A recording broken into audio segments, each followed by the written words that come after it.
Nima uchun Marvel filmlari bag'ancha qizmas bo'lib qoldi?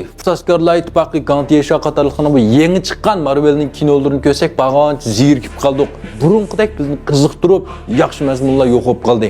Acaba Tony Stark filmidagi Polat Palvan, Natasha bu yerga Qarxotun, Amerika kapitani, Qarqaplan qatorliqlarning o'lib qeyirib ketgan bo'lganligi uchun mushular chiqimg'ashqilar bu keyingi qizmas bo'lib qoldimi? Biz qiziqmas bo'lib qoldikmi? Men bir Marvel mastanisi mundo tahlil qilib qarsam, bizning hozirgi qiziqtiranmas bo'lib qolganligini meningcha mandaq nuqtalarga yig'inchoqlash qildi ekan. Birinchidan, yangidan kirgan yosh rolchi artistlar faqat yaxshi tanlanmagan. Masalan 2008da Gantiyeshadan boshlab Fucho Joliyaman cho'g'an artistlar qarsak, mayli Gantiyesha, mayli Amerika kapitani, mayli Leishon hammasi xuddi shu rol uchun to'ralgandek. Asl dilla mash obraz, mash odamga singib ketgandek.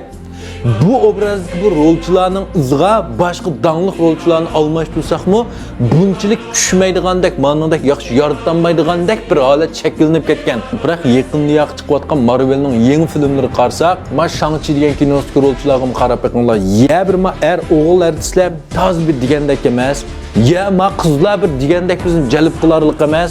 Chi boshi ardikaylik ayol qizvalg'im qarab bakinglar, bu qizvalmi ya bir shinsaysi yo'q, ya bir chiroy yo'q, ya bir kiyim kechigmaylik shundaq bir mato. Sizlar shunday his qildinglarmi? Yangi chiqqanlar qarsak, bag'ancha rolchilarning tayini qolmadi.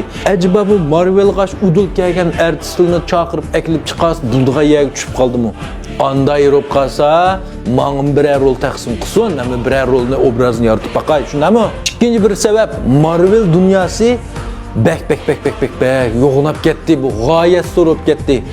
Aslidagi bu yerda yer shariki qisaskorlar ittifoqiga Leishonning dunyosi Oscar, uning kendim saman yo'li qo'g'duvchilarining boshqa plantlari, Mebaning plantlari qetilib, ma olamdagi boshqa plantlar bilan bir yo'g'ing'anti mavaqalik. Uning ketib hamda parallel dunyo, ko'p olamlik bu tushuntirishlar qetilganti.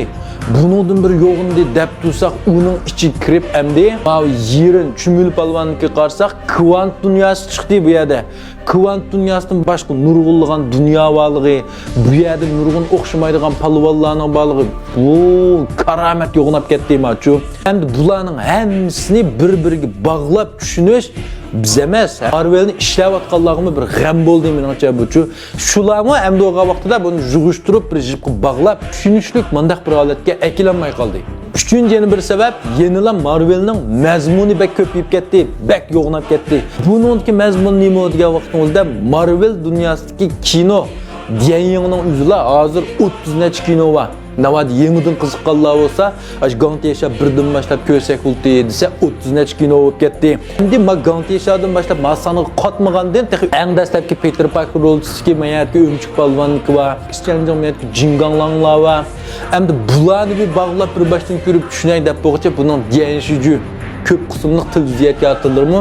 Bek ko'p chiqib ketdi. Masalan, Loki'ninki va Ayal Hawk'ninki va Burkut Göz'ninki va Sirli Qalqanning va Alayda Xodim Kato'ning va Wangdaninki va bularning hammasini u bir boshdan tafsiliy ko'rib, osh tartibda bog'lab qilishga ish qilmasak bo'ldi, biz ham unday ko'rimiz deb qolsak. Shaxsan men Marvelning genshiji ko'p qismli tilziyat yarattirlardan voz kechyaptim. Hech qasın kömdüm bo'ldi, ularni ko'rib bog'lab birga akab bulanmay qoldik-ma. Bek ko'p vaqtim ketgidek deb. Endi lekin bularni qat'iy ko'msak, ba'zi bir uchurlar nochizish bog'langan, buni bilamiz Marvel dunyosidagi. Anonki ba'zi mazmunlarni tozbek tushunmay qoldik. Shuning bilan Marvel bizni sal zeriktirib qo'ydi. To'rtinchi yana bir muhim sabab, yaqinqi 4-5 yildan buyon qisaskorlar ittifoqi yig'ilib ma'lum bir film chiqib baqmadi. 2012-yil Fucho Joliyaman bir qisaskorlar ittifoqi tunji chiqqan vaqtning o'zida hammamiz yoqtirilgan 6-7 palvonlar birlashib Loki'ga qarshi chiqib, nayt qiziqtirgan bizni. Uningdan burunki Marvelning qisqa uchurlarining hammasi yig'ilib mayada bir o'tirg'i chiqqan. 2018-yil qisaskorlar ittifoqining 4-bilimi chiqqandan keyin bunun birim biz ko'rgan butkul Marvel dunyosining bir xulos kalam chiqdi mayadi-chu. Palvonlar, uningdan sirtqi qashiq bilan bu necha vaqtda Mebaning qilgan hujumlari, endi bu yer bu yo'qtish, bir qatimliq odig'imiz chiqqandi. Gerçi biz yoqtiradigan bir artistlar o'lib ketgan bo'lsa-mu, lekin bir xulos kalam chiqib, bir qatim bir hodi qolgan to'q. Biroq uningdan keyin hozir oz kam 5 yil bo'libdi.